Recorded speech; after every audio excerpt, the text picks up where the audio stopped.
हम लोग बात करने वाले थे आपका 144 उस साक्षी के बारे में जो केवल डॉक्यूमेंट प्रस्तुत करने के लिए आहूत हुआ है, जिसकी अन्य कोई भूमिका ही नहीं है। लेकिन ऐसा भी हो सकता है कि साक्षी को किसी दस्तावेज को प्रस्तुत करने के लिए आहूत किया जाए और इसके साथ ही साथ वो किसी तथ्य का साक्ष्य देने के लिए ये भी आहूत हो। दोनों बातें हो सकती हैं। और यह भी हो सकता है वो केवल दस्तावेज ये प्रस्तुत करने के लिए आहूत हो। तो अगर केवल डॉक्यूमेंट ये प्रस्तुत करने के लिए आहूत हो तो साक्षी है ही कहां? ये तो आप उसे कह रहे हो भाषाई विवशता के कारण, क्योंकि और उसे कही क्या, इसलिए आप कह रहे हो वो साक्षी है। इनफैक्ट तो वो कैरियर है,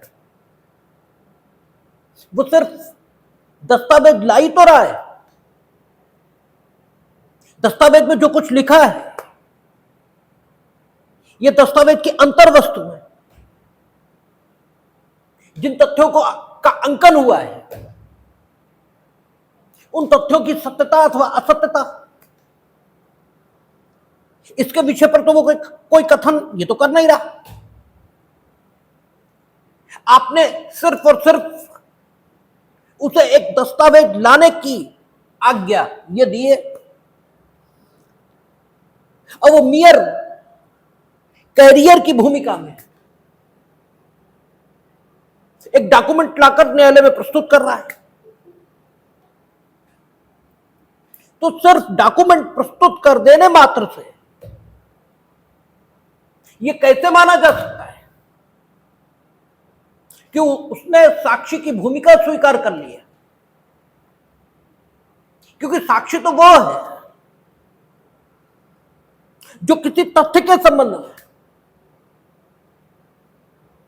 उस तथ्य के अस्तित्व अथवा अनस्तित्व इसमें होने का कथन ये न्यायालय के समक्ष ये कर रहा है। ऐसी तो कोई बात आई नहीं, और जब ऐसी बात नहीं आई तो इस व्यक्ति का क्रॉस एग्जामिनेशन ये क्यों हो? What is the need of that? क्योंकि क्रॉस एग्जामिनेशन इसकी जरूरत कहां है जब साक्षी की मुख्य परीक्षा ये हुई हो?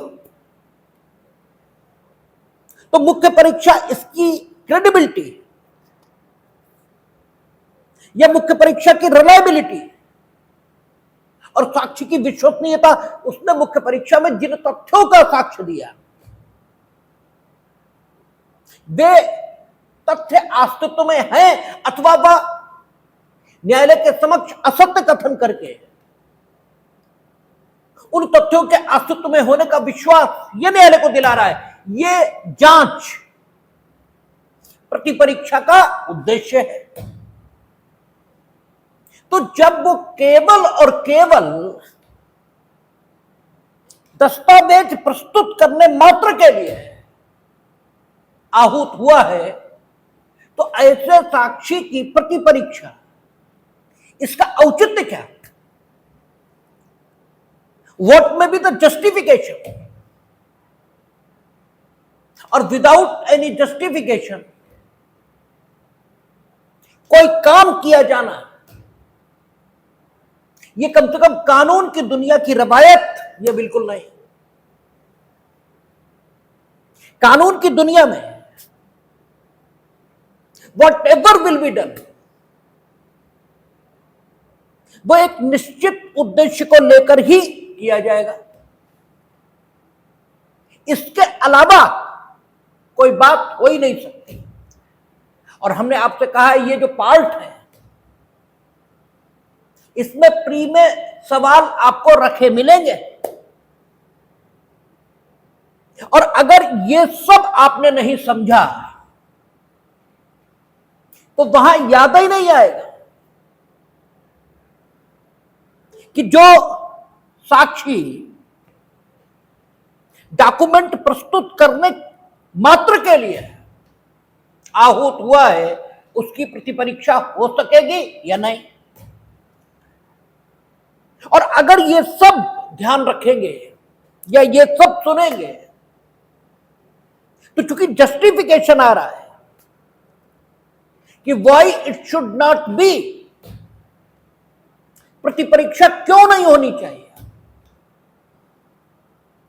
तो दिमाग इस बात को मेमोराइज रखेगा कि चूंकि वो केवल दस्तावेज प्रस्तुत करने के लिए ही तो आ रहा है, तो अगर शुद्ध अर्थों में देखें, उसके कार्य की प्रकृति के मुताबिक, तब तो वो कैरियर है, वो विटनेस तो है ही नहीं। अगर उसके कार्य की प्रकृति के मुताबिक उसका मूल्यांकन यह किया जाए, और कैरियर आखिर इसका क्रॉस एग्जामिनेशन ये क्यों हो, तो इसीलिए पुरानी एविडेंस एक्ट में 139 और नए में 144 कहता है किसी दस्तावेज को पेश करने के लिए संबंधित व्यक्ति की प्रतिपरीक्षा, कहता है किसी दस्तावेज को पेश करने के लिए संबंधित व्यक्ति केवल इस तथ्य के कारण कि वह उसे पेश करता है, साक्षी नहीं हो जाता, और जब तक वह साक्षी के तौर पर बुलाया नहीं जाता, उसकी प्रतिपरीक्षा नहीं की जा सकती। यानी गागर में सागर है, यह भी नहीं कहा कि दस्तावेज पेश करने के लिए जो आएगा he can not be cross examined, यह भी नहीं कहा, और यह भी नहीं कहा कि he will be cross examined, दोनों बातें नहीं। और यही कानून की दुनिया की दिक्कत है। एलएलबी में प्रवेश लेने से पूर्व आप जिन पाठ्यक्रमों में पढ़ते हैं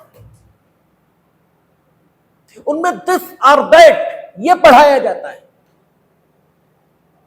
या तो ये या वो। एलएलबी ऐसा पाठ्यक्रम है जहां दिस भी एंड दैट भी, दोनों, ठीक है, ये भी और वो भी।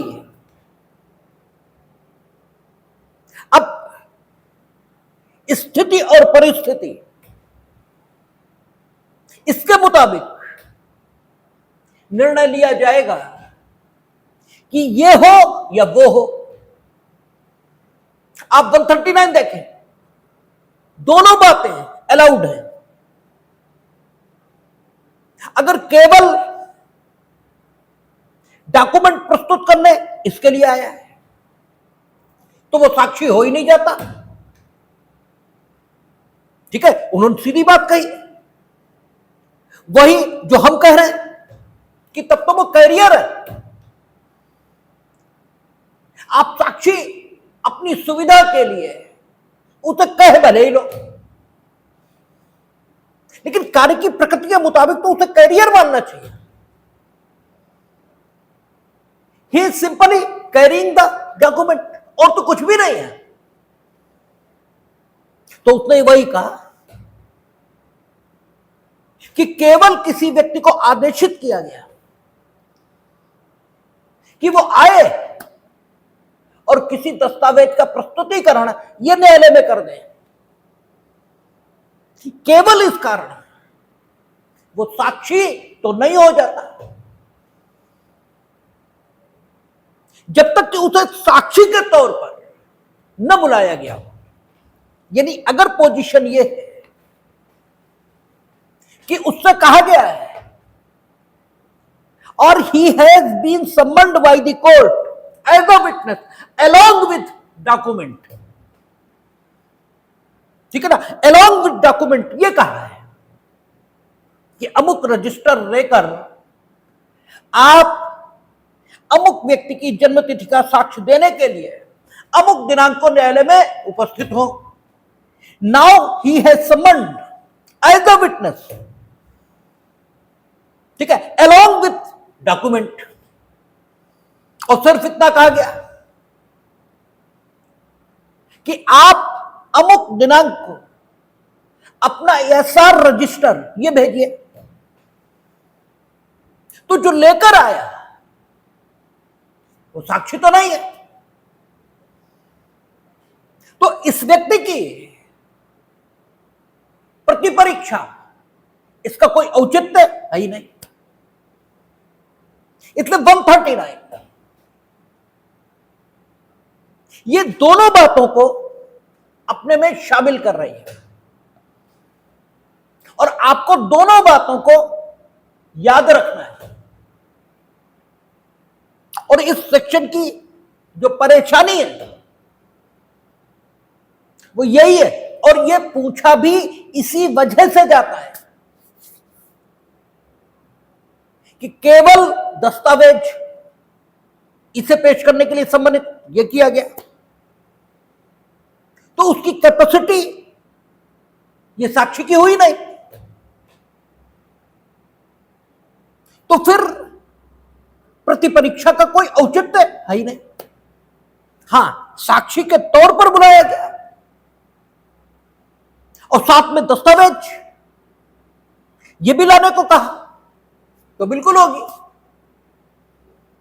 अगला सेक्शन कहता शील का साक्ष्य देने वाले साक्षी। अब जब शील का साक्ष्य दे रहे हो, जब हम लोगों ने पीछे पढ़ा था कि शील का साक्ष्य कब विसंगत है और शील का साक्ष्य कब सुसंगत है, तो शील इस शब्द की डेफिनेशन, शील कहते किसको, इस पर बात यह हुई थी। एक बहुत बड़ी दिक्कत यह भी है कि आप शब्दों को सुनते रहते हैं और शब्दों को सुनने के कारण आपको ऐसा प्रतीत होने लगता है कि शब्द जिस फैक्ट सिचुएशन को डिनोट करता है, इंगित करता है, परफेक्ट सिचुएशन आपको मालूम है, ऐसा आपको लगने लगता है, जबकि आपको उस फैक्ट सिचुएशन के बारे में, उस भाव स्थिति के बारे में कुछ भी मालूम नहीं होता। आपको इसीलिए गलतफहमी होती है कि कानून अंग्रेजी में समझ में आता है, जबकि अंग्रेजी में भी कुछ समझ में नहीं आता। बस वहां शब्द सुने सुने से लगते हैं, इसलिए आपको लगता है कि शायद बात आपकी समझ में आ गई, जबकि कुछ नहीं आया। शील की अंग्रेजी रेपुटेशन है। अब रेपुटेशन कुछ सुना सुना सा लगता है, लेकिन आपको ये बिल्कुल नहीं मालूम कि किन चीजों से बनकर मिलकर आदमी की रेपुटेशन बनती है। और जब आप कहते हैं किसी की रेपुटेशन अच्छी है या किसी की रेपुटेशन खराब है, तो आप क्या कह रहे हैं यह आपको मालूम ही नहीं होता। अगर हम पूछें कि रेपुटेशन खराब है, इसका क्या अर्थ हुआ, उसके शरीर में कोई कमी है, उसकी रेपुटेशन खराब है, तो रेपुटेशन शरीर का अंग है, ठीक है, उसमें कोई कमी है, ये शरीर के बाहर की कोई चीज है। क्या है रेपुटेशन, किसे खराब बता रहे हो, तो आपके पास कोई जवाब नहीं होता है। आपको ना रेपुटेशन मालूम है और ना ही शील मालूम है। रेपुटेशन कुछ सुना सुना लगता है और शील कुछ अनसुना लगता है। इसलिए शील के साथ सुविधा ये दिखती है, ठीक है, सॉरी, शील के साथ दुविधा ये दिखती है और रेपुटेशन के साथ सुविधा ये लगती है, जबकि दोनों के साथ असुविधा ही है। इसलिए शब्दों के अर्थ जानने होंगे। शील का साक्ष्य देने आया, काहे बात का साक्ष्य देने आया? तो हम लोगों ने वहां पढ़ा था कि शील का अर्थ है व्यक्ति की साधारण ख्याति, और साधारण ख्याति ये व्यक्ति की सामान्य मनुष्यों में होती है, उन सामान्य व्यक्तियों में जो उसे जानते हैं। वो जरूरी नहीं है कि वो ठीक वैसा ही हो जैसा लोग उसे जानते और मानते हैं, यानी उसका जो सामान्य शील है, उसकी जो सामान्य ख्याति है, उसके अनुरूप ही वो हो, ये कतई आवश्यक नहीं। अक्सर शील लोगों का बहुत अच्छा होता है, यानी उनकी जो जनरल रेपुटेशन है वो बहुत अच्छी होती है, और इनफैक्ट वो आदमी बहुत खराब होते हैं। और कई बार आदमी की जनरल रेपुटेशन बहुत खराब होती है, लेकिन वो खुद वैसा नहीं होता। तो सामान्य ख्याति, लेकिन सामान्य नियम यही है कि व्यक्ति की जो सामान्य ख्याति होती है, सामान्य तौर पर वो वैसा ही होता भी है। अपवादिक रूप से ये बात गलत ये भी हो सकती है। तो अगर जिन मामलों में शील का साक्ष्य सुसंगत है, हमेशा तो सुसंगत है नहीं, शील का साक्ष्य कब सुसंगत है? पीछे आप लोगों ने पुराने एविडेंस तक धारा 52 से लेकर 55 तक वहां देखा था, ठीक है ना? और वर्तमान में धारा 50 मेरा ख्याल है, ठीक है, सेक्शन 50 वो शायद शील के साक्ष्य के बारे में बात करती है। तो सामान्य तौर पर शील क्रिमिनल मामलों में, दांडिक मामलों में ये सुसंगत होता है, ठीक है ना, और सिविल मामलों में ये विसंगत होता है। सामान्य स्थिति यही है, ठीक है। तो मामला अगर दांडिक है तो अभियुक्त अपने अच्छे शील का साक्ष्य दे सकता है। यद्यपि जब वो अच्छे शील का साक्ष्य देगा तो अभियोजन को बुरे शील का साक्ष्य देने का हक मिल जाएगा, और सामान्य तौर पर अभियोजन बुरे शील का साक्ष्य हक के तौर पर नहीं देगा। सामान्य स्थिति ऐसे, यानी चाहे अच्छे शील का साक्ष्य हो, चाहे शील का साक्ष्य हो, और चाहे बुरे शील का साक्ष्य हो, और जो मामला मानहानि का है, ठीक है, तब तो कई बार शील ये काफी सुसंगत ये हो जाता है, क्योंकि एक अच्छे शील के व्यक्ति की जितनी मानहानि होगी उतनी एक बुरे शील के व्यक्ति की नहीं होगी। एक आदमी है आदतन झूठ बोलता है, इस बिंदु पर उसने झूठ नहीं कहा जिस पर आप उसे प्रोसिक्यूट कर रहे हो,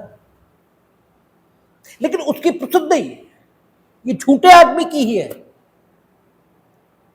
तो उस पर अगर झूठे होने का आरोप लगा दिया गया तो उसकी मानहानि उतनी नहीं हो सकती जितनी एक सामान्य व्यक्ति की होगी। तो शील क्षतिपूर्ति की धनराशि पर प्रभाव डालता ही है,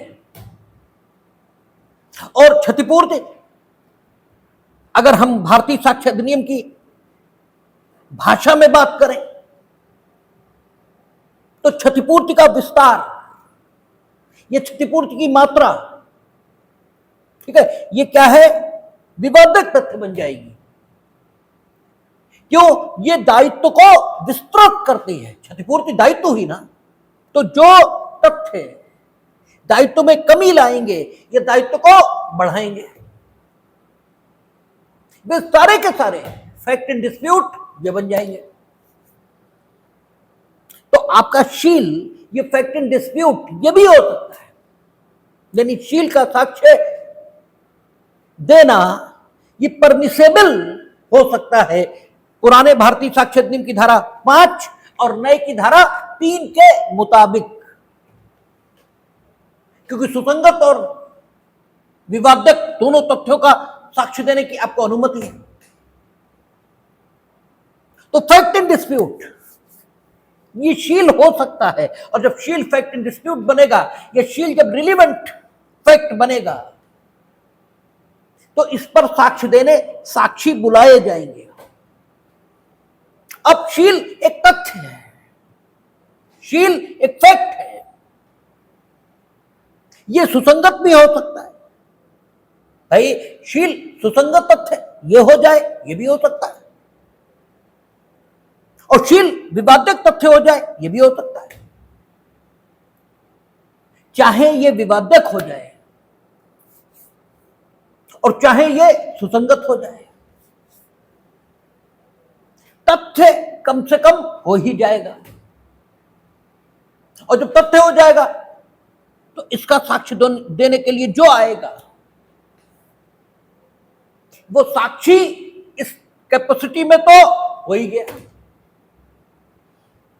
तो शील के साक्षी की प्रति परीक्षा ये तो होगी, क्योंकि साक्षी ये किसी भी तथ्य का साक्ष्य देने आए, ये उस तथ्य का साक्ष्य देगा कैसे? मुख्य परीक्षा के माध्यम से, और जो मुख्य परीक्षा के माध्यम से देगा, तो मुख्य परीक्षा में ये जो कुछ साक्ष्य देगा उसकी विश्वसनीयता, उसको आंकने के लिए प्रतिपरीक्षा ये तो होगी। तो रटने की कोई आवश्यकता नहीं है, चीजों को समझने की जरूरत है, और समझने में क्या समझना होता है इसे समझने की भी जरूरत है, क्योंकि आपको यह भी नहीं मालूम कि जब यह कहा जाता है कि समझिए तो क्या समझना होता है। क्योंकि आपसे जब कहा जाता है समझिए, तो भी आप सिर्फ सुनते भर हैं कि समझिए कहा जा रहा है, इनफैक्ट आप याद ही करने की कोशिश करते हैं। जरा अपने मनों की स्थिति को जांचने का प्रयत्न करिए कि जब आपसे कोई कहता है कि समझिए तो आप क्या करते हैं? आप उस क्षण भी सारी बातों को मेमोराइज याद करने की कोशिश यही कर रहे होते हैं, जबकि कहा गया है समझिए। ठीक है, तो समझने में क्या समझना है? अगर आप ये समझ लें कि शील चूंकि एक तथ्य है, और तथ्य का साक्ष्य देने जो कोई आएगा वो किसी भी तथ्य का साक्ष्य देने आए, साक्ष्य तो मुख्य परीक्षा इसी के माध्यम से आएगा, और जो मुख्य परीक्षा के माध्यम से आएगा तो मुख्य परीक्षा की विश्वसनीयता के लिए प्रतिपरीक्षा होगी। तो फिर आपका 145 में क्या लिखा है, यह पुराने भारतीय साक्ष्य अधिनियम की धारा 140 में क्या लिखा है, इसे याद करने की जरूरत खत्म हो गई। और नए 144 में पुराने 139 में क्या लिखा है, इसे याद करने की जरूरत यह भी खत्म हो गई, क्योंकि सिर्फ दस्तावेज ये प्रस्तुत करने के लिए कोई आया, तो दस्तावेज का प्रस्तुतिकरण ये कोई तथ्य तो नहीं है, तथ्य तो दस्तावेज में अंकित है, और उनके विषय में वो कुछ कहता नहीं, तो वो साक्षी हुआ ही नहीं। अब जब साक्षी नहीं हुआ तो उसकी प्रतिपरीक्षा क्यों हो? हाँ, क्रॉस एग्जामिन आप करना चाहते हैं तो first of all you must सम्मन हिम एज अ विटनेस, उसके बाद करिए। तो समझना क्या है? समझना यह है कि मुख्य परीक्षा, प्रति परीक्षा साक्षी की होती है और साक्षी तथ्यों का साक्ष्य देता है। तो जो कोई तथ्यों का साक्ष्य देने आया है उसकी सारी परीक्षाएं होंगी, और जिसका तथ्यों के साक्ष्य से कोई लेना ही देना नहीं उसकी कोई परीक्षा क्यों होगी? तो समझना जो कुछ है उसे तो समझ ही लीजिए, तो चीजें खुद ब खुद समझ में आ जाएंगी। उन्हें न तो याद करने की जरूरत है न कुछ करने की जरूरत है। 145 कहता है, शील का साक्ष्य देने वाले साक्षियों की प्रति परीक्षा और पुनः परीक्षा की जा सकेगी। और पुनः परीक्षा यह हमेशा क्रॉस एग्जामिनेशन में है, जो कुछ नया आ जाएगा उसको जानने के लिए यह की जाएगी। ठीक है, अब जब शील का साक्ष्य देने आया, शील तो तथ्य ही है और साक्ष्य दे रहा है, तो मुख्य परीक्षा इसके माध्यम से देगा। मुख्य परीक्षा तो प्रति परीक्षा, और प्रति परीक्षा तो फिर पुनः परीक्षा इसकी जरूरत हो सकती है। और पुनः परीक्षा इसमें कोई नई बात इंक्लूड हो गई न्यायालय की अनुमति से, तो उस नई बात के बारे में क्रॉस एग्जामिनेशन का राइट फिर मिलेगा। ठीक है, प्रतिपक्षी को तो कुछ विशेष याद नहीं करना है, चीजों को सिर्फ समझ लेना है। और अब जो बात शुरू हो रही है वो लीडिंग क्वेश्चंस के बारे में है। सूचक प्रश्न, इन्हें कब पूछना चाहिए और इन्हें कब नहीं पूछना चाहिए, इस विषय पर बात होगी। और हमने पहले भी कहा कि यह सेक्शन ऐसा है जो भारतीय साक्ष्य अधिनियम का पेपर आप किसी भी परीक्षा के क्रम में दें, यह हमेशा इंपॉर्टेंट रहेगा। फर्स्ट ऑफ ऑल, इस धारा को पर बात करने से पहले यह समझ लेना चाहिए कि प्रश्न सिर्फ एक प्रकार के होते हों ये नहीं है। ठीक है, प्रश्नों के दो प्रकार कम से कम होते ही हैं। एक निरंक प्रश्न है, ब्लैंक क्वेश्चन है, ये यूं कहें सिर्फ प्रश्न है, इसके अलावा कुछ नहीं है। और जिसे सिर्फ प्रश्न माना जाए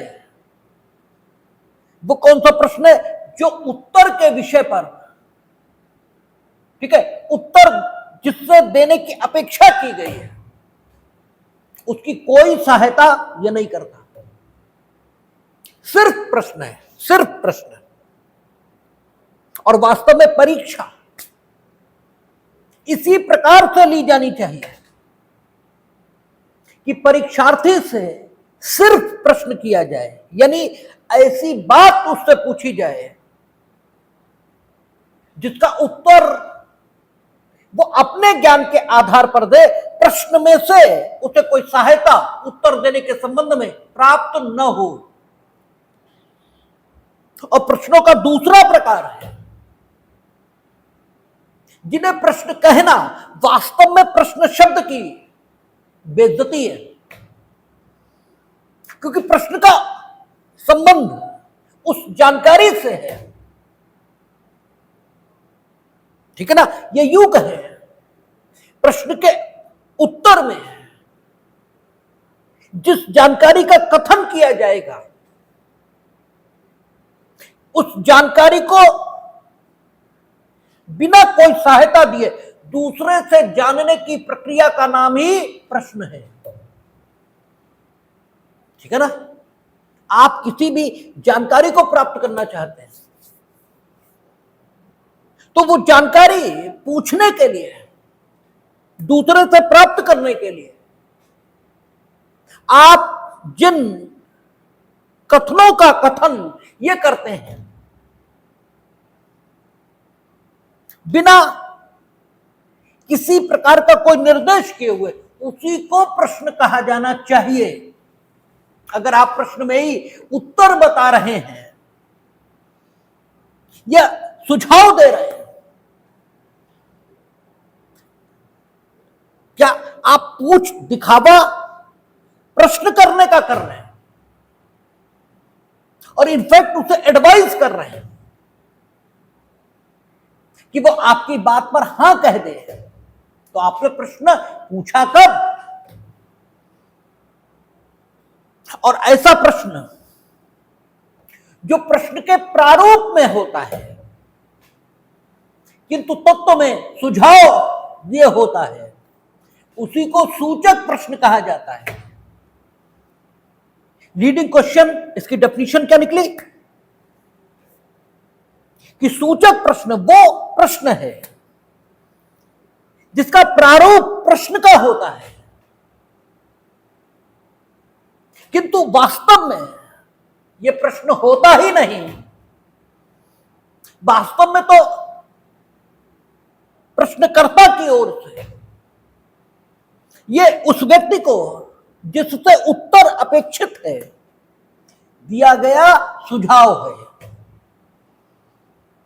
और जब इस प्रकार से प्रश्न किए जाएं तो उन प्रश्नों को सूचक प्रश्न या लीडिंग क्वेश्चंस कहा जाता है। आपसे हमने पहले भी चर्चा की कि किसी भी चीज का प्रारूप बदल देने से उस चीज के गुणधर्म ये नहीं बदल जाते हैं। चीज के गुणधर्म वही रहेंगे जो उस चीज के हैं। आप उस चीज को किसी भी प्रारूप में प्रस्तुत ये कर दो। आप खटाई को मिठाई के डिब्बे में अगर पैक कर दोगे तो खटाई का गुणधर्म जो खट्टा होना है वो बदल तो नहीं जाएगा, गुणधर्म वही रहेगा। तो जब आप सुझाव दे रहे हो, बस प्रश्न का प्रारूप आपने उस सुझाव को दे दिया, तो तत्व में रहा तो वो सुझाव, वो प्रश्न कहां बना। और परीक्षा ये कैसे होनी चाहिए? प्रश्नों के माध्यम से। तो नियम क्या होना चाहिए? नियम होना चाहिए कि मुख्य परीक्षा इसमें सूचक प्रश्न नहीं पूछे जाएंगे, क्योंकि वे प्रश्न, हमने सूचक प्रश्न की डेफिनेशन की कि वे प्रश्न जो तत्व में तो सुझाव है, प्रारूप सिर्फ प्रश्न का है, उसे सूचक प्रश्न कहते हैं। अब क्योंकि तत्व में वो सुझाव है, प्रश्न तो है ही नहीं, तो प्रारूप आपने भले ही प्रश्न का उसे दे दिया, वो प्रश्न हो तो नहीं गया। और जब वो प्रश्न हुआ नहीं तो फिर परीक्षा जिसकी मर्यादा यही है, जिसकी शुचिता यही है कि उसे प्रश्नों के माध्यम से किया जाना चाहिए, वो परीक्षा इन सुझावों के माध्यम से जो सिर्फ प्रश्नों के प्रारूप में है, उनके माध्यम से करने की अनुमति कैसे दे दी जाए? नहीं मिलनी चाहिए ना। और जो नहीं मिलना चाहिए वो नहीं है। इसलिए क्या कहा? सूचक प्रश्न, यानी प्रश्नों के प्रारूप में सुझाव ये मुख्य परीक्षा में नहीं दिए जाएंगे, क्योंकि परीक्षा की शुचिता ही खत्म हो गई। परीक्षा कैसे होनी चाहिए? प्रश्नों के माध्यम से। और आप परीक्षा कर कैसे रहे? सुझावों के माध्यम से। आपको उदाहरण कई बार दिए गए। साक्षी खड़ा है, आप उसका नाम जानना चाहते हैं, तो प्रश्न करिए तुम्हारा नाम क्या है, इसमें उत्तर का कोई सुझाव नहीं। आपने उसे सुझाव दिया है, प्रारूप प्रश्न का कर दिया, क्या तुम्हारा नाम श्याम है, अब आपने सुझाव उसे दे दिया है कि तुम हां कह दो, ठीक है, तो ये तो परीक्षा की शुचिता इसके अनुरूप नहीं हुआ। तो सूचक प्रश्न मुख्य परीक्षा में होने ही नहीं चाहिए, इसलिए साफ मना है कि सूचक प्रश्न मुख्य परीक्षा में नहीं किए जाएंगे। ठीक है, सबसे पहले 146 सबसेक्शन 1 में उसने सूचक प्रश्न की डेफिनेशन की कि कोई प्रश्न जो उस उत्तर को सुझाता है जिसे पूछने वाला व्यक्ति पाना चाहता है या पाने की आशा करता है, सूचक प्रश्न कहा जाता है। तो इन शब्दों को जब हम विश्लेषित करेंगे तो जो निकल कर आएगा वो वही है कि जब प्रश्न का प्रारूप प्रश्न का होता है किंतु तत्व में वो सुझाव होता है और साक्षी उस जो सुझाव पर, वो सॉरी प्रश्नकर्ता जब उस सुझाव पर साक्षी की रजामंदी, ठीक है, या उसका इनकार ये प्राप्त करने की कोशिश करता है, तो प्रश्नों के किए जाने के इस ढंग को सूचक प्रश्न कहा जाता है। यही इसकी, ठीक है, डेफिनेशन ये निकल कर आएगी। आप 146 सबसेक्शन 1 को खूब एनालाइज कर लो, इन शब्दों के अतिरिक्त कोई बात नहीं निकलती। तो 146 सबसेक्शन 1 ये आपको ये बता रहा है कि what may be the definition of leading question,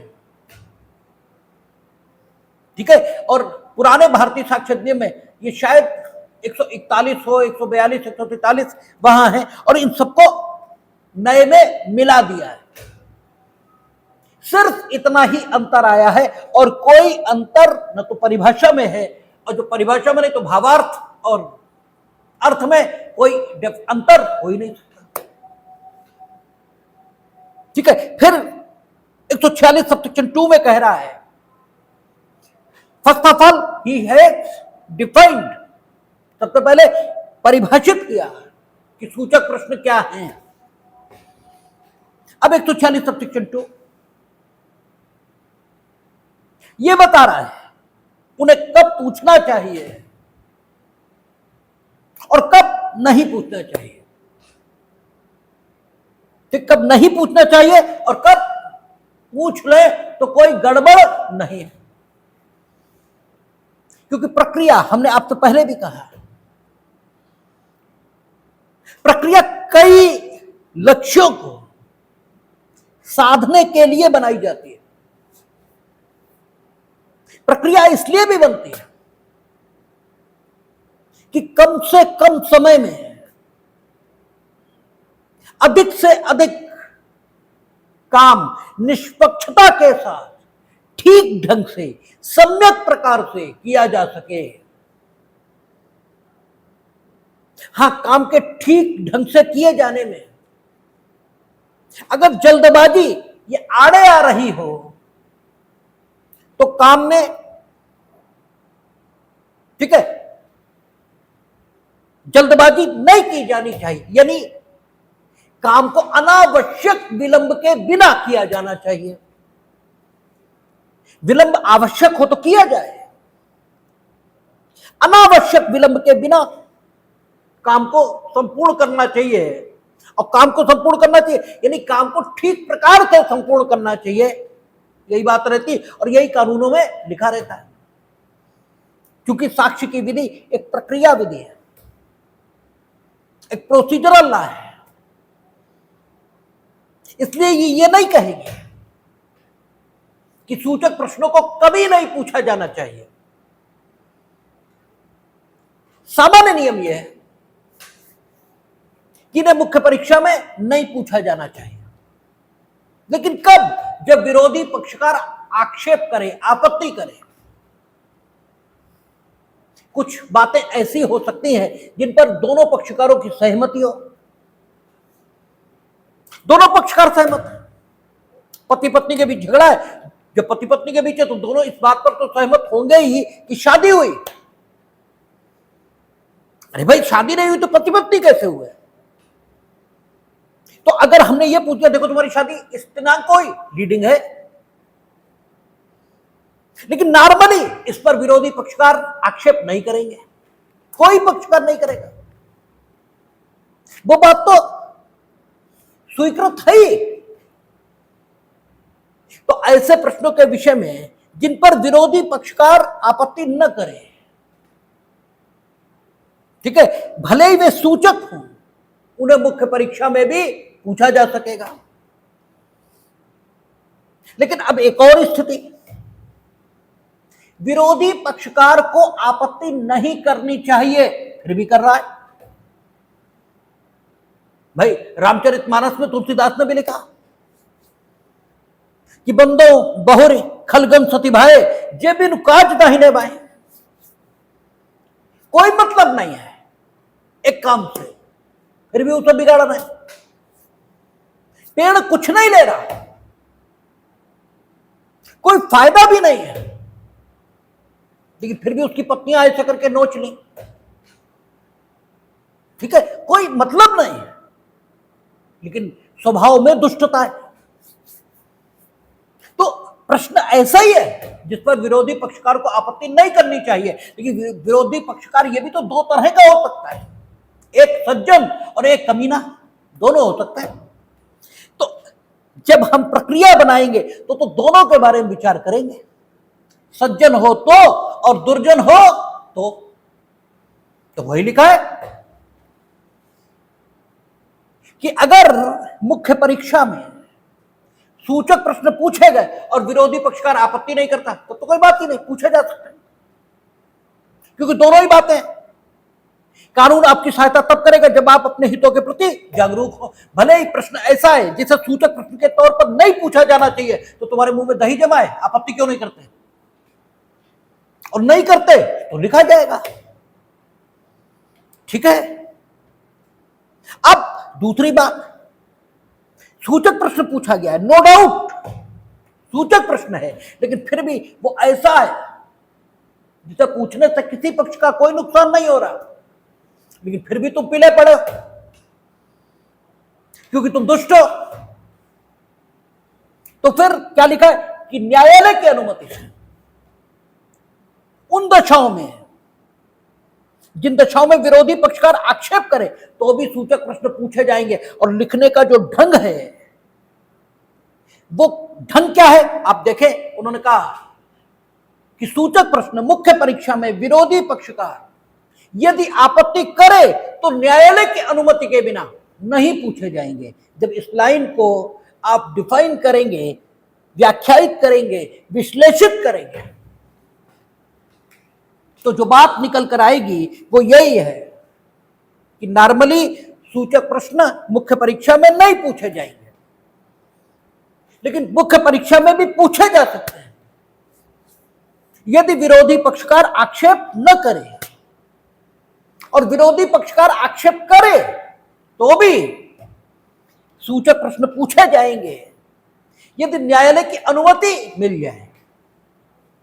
और प्रक्रिया इसलिए भी बनती है कि न्याय निर्णय में जितने लोग इन्वॉल्व हो रहे हैं उनमें से कोई भी निरंकुश ना हो पाए। तो कहा न्यायालय की अनुमति से विरोधी पक्षकार के द्वारा आक्षेप किए जाने पर भी सूचक प्रश्न पूछे जाएंगे तो न्यायालय एक तो निष्पक्ष, तो उसके बारे में यह नहीं माना जा सकता कि किसी पक्षकार के हित को अगर नुकसान हो रहा होगा फिर भी वो सूचक प्रश्न पूछने की अनुज्ञा दे देगा। लेकिन न्यायालय भी कई बार गलती कर सकता है, तो न्यायालय के विवेक को मार्गदर्शित करने के लिए उन्होंने एक नियम बता दिया कि जो तथ्य पहले से निर्विवाद है, ये जिनको सिर्फ पुनः स्थापना के लिए पूछा जा रहा है। जैसे हमने पहले पूछा कि जिस समय घटना हुई तुम कहां थे, उन्होंने कहा हम घर पे थे, और घटना मेरे सामने हुई। अब वो आई विटनेस तो पहले ही हो गया, ये बात उसका आई विटनेस होना निर्विवाद मतलब साबित हो गया, निर्विवाद तो नहीं लेकिन साबित हो गया। और दोबारा हमने उससे पूछा कि देखो जब फला लोग मारने आए तो तुमने क्या किया, तो तुम ये कहो अगर कि आप पहले ये तो पूछे कि घटना स्थल पर वो था या नहीं, तो वो तो पहले ही आ चुका है। ठीक है, तो जो तथ्य पहले से निर्विवाद है, ये जो पहले से साबित हो चुके हैं, उनको अगर सूचक प्रश्न के तौर पर पूछने की बात है तो फिर न्यायालय सूचक प्रश्न पूछने की अनुज्ञा मुख्य परीक्षा में भी देगा। ठीक है ना, वहां मना नहीं हो सकता। यानी न्यायालय किन परिस्थितियों में मुख्य परीक्षा में भी सूचक प्रश्न पूछने की अनुज्ञा देगा, ये 146 सबसेक्शन 3, 146 सबसेक्शन 1 सूचक प्रश्न की परिभाषा, 146 सबसेक्शन 2 कब उन्हें नहीं पूछना चाहिए, 146 सबसेक्शन 3 न्यायालय को किन विषयों पर मुख्य परीक्षा में भी सूचक प्रश्न पूछने की अनुज्ञा देनी है। और जो सबसे ध्यान से सुनने की और ध्यान रखने की बात है वो 140 सबसेक्शन 4, 140 सबसेक्शन 4 कहता है सूचक प्रश्न प्रतिपरीक्षा में पूछे जा सकेंगे। यहां प्रतिपरीक्षा करने वाले पक्ष को अधिकार मिला है, लेकिन यह अधिकार अनुमति के स्वरूप का है। सूचक प्रश्न प्रतिपरीक्षा में पूछे जा सकेंगे। ठीक है, यानी अगर वो पूछता है प्रतिपरीक्षा में तो पूछने की ताकत उसे होगी। अगर ज्यूरिस्प्रूडेंशियल अप्रोच में हम इस अधिकार का परीक्षण करें, जो अधिकार सूचक प्रश्नों के संबंध में प्रतिपरीक्षा करने वाले पक्ष को हासिल हुआ है, तो इस अधिकार की जो सूरत है वो शक्ति की दिखाई देती है, कैपेसिटी इसकी दिखाई देती है कि सूचक प्रश्न प्रतिपरीक्षा में पूछे जा सकेंगे। ये नहीं लिखा है कि प्रतिपरीक्षा सूचक प्रश्नों के माध्यम से की जाएगी, ये नहीं लिखा है। अक्सर करके सूचक प्रश्नों के माध्यम से ही प्रतिपरीक्षा होती है, अक्सर करके कि देखो तुम वहां गए थे, तुम वहां गए थे, तुम वहां गए थे। सूचक प्रश्न प्रतिपरीक्षा के माध्यम से होंगे, नहीं लिखा है। सूचक प्रश्न प्रतिपरीक्षा में किए जा सकेंगे, ये लिखा है। क्योंकि प्रत्येक परीक्षा न्याय को, ठीक है, सुनिश्चित करने के लिए की जा रही है। तो जो लास्ट पर्पस है, अगर वही फ्रस्ट्रेट हो रहा है, अगर जो अंतिम उद्देश्य है सारी कार्यवाही का न्याय निर्णय नहीं है, न्याय निर्णय, यद्यपि हो सकता है कि हम न्याय निर्णय करने की कोशिश करें फिर भी न्याय निर्णय न हो, ये संभव है, लेकिन अंततः हमारी कोशिश क्या होनी चाहिए?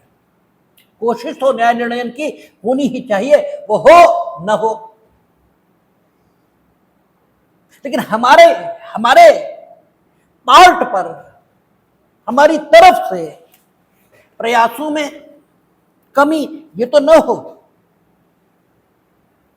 तो अगर साक्षी ऐसा है जिसकी मानसिक दशा ऐसी लगती है कि वो घबरा गया है न्यायालय के वातावरण से, या कुछ साक्षियों की हां में हां मिला देने की प्रवृत्ति होती है, या कुछ साक्षी क्या होते हैं, परीक्षाओं के क्रम से जल्दी मुक्ति चाहते हैं और वो हर बात में हां कर रहे हैं, जिसपे हां नहीं कहना चाहिए। ये अनुभव हो जाता है, ये तो इतना तो मानवीय अनुभव भी काम करता है कि हमें दिख रहा है इस पे तो हां नहीं कहनी चाहिए, फिर भी कह रहा है। इसके मतलब अब इस साक्षी को लीड किए जाने से रोका जाना चाहिए और पक्षकार से कहना चाहिए कि नहीं, इस साक्षी से सूचक प्रश्नों के माध्यम से प्रतिपरीक्षा आप नहीं करोगे। जैसे बाल साक्षी है, बच्चे को सुझावों के माध्यम से बहका लेना बहुत आसान होता है। वो आपकी बात समझेगा ही नहीं और हां कह देगा,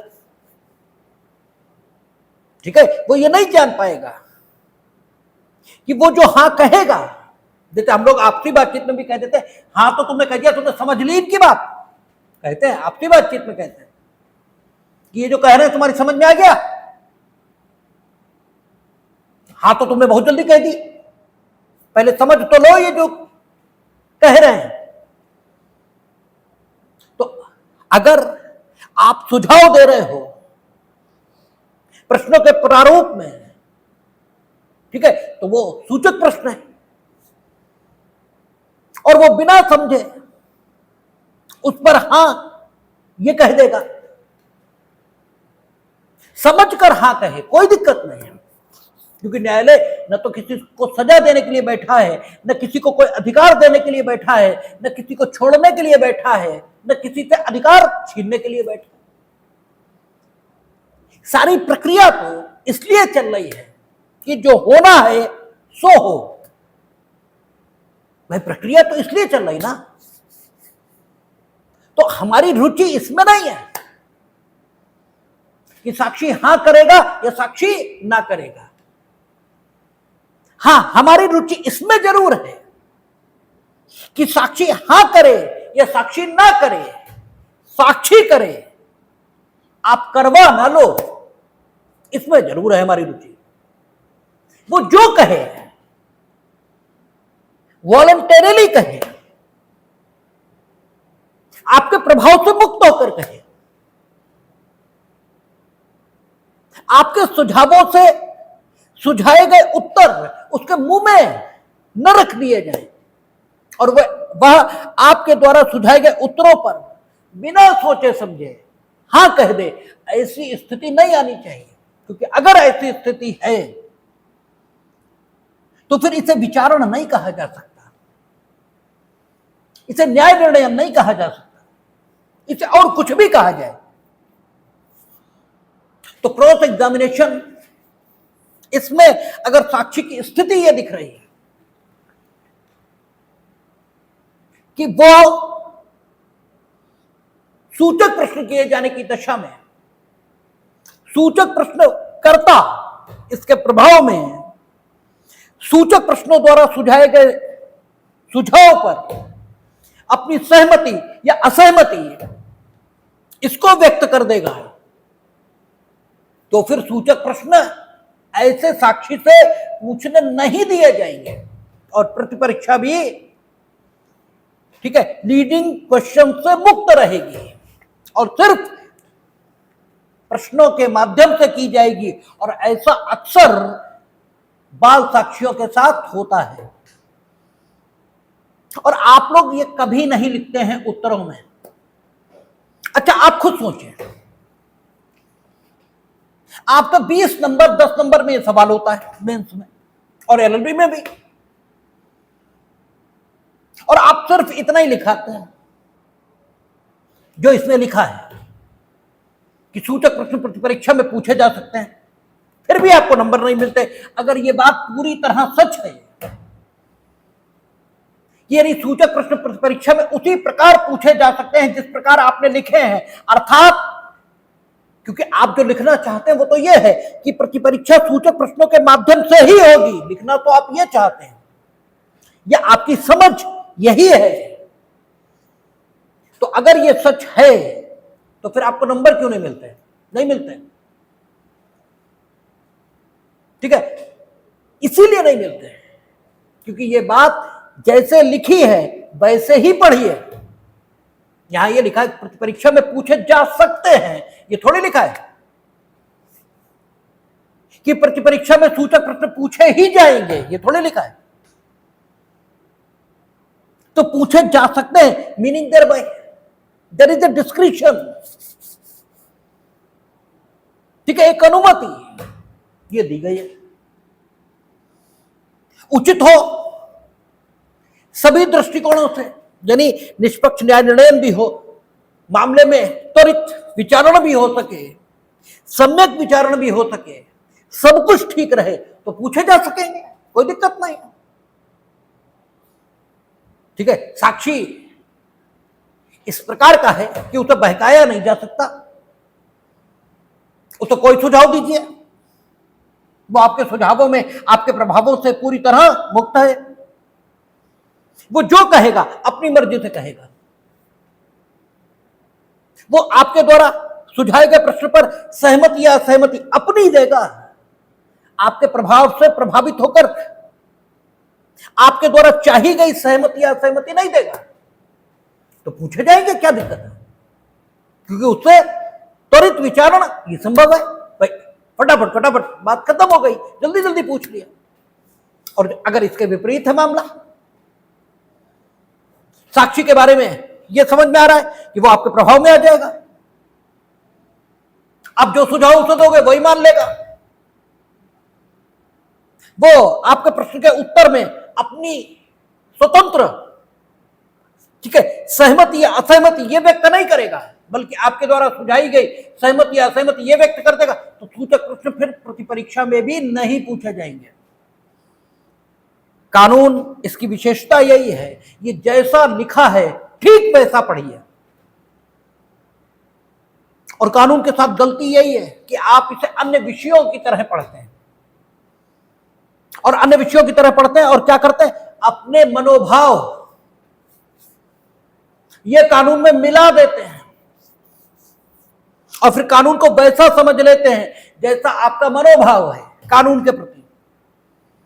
और जब आप ऐसा करते हैं तब स्थिति क्या बनती है कि आपकी कानून की समझ दूषित हो जाती है,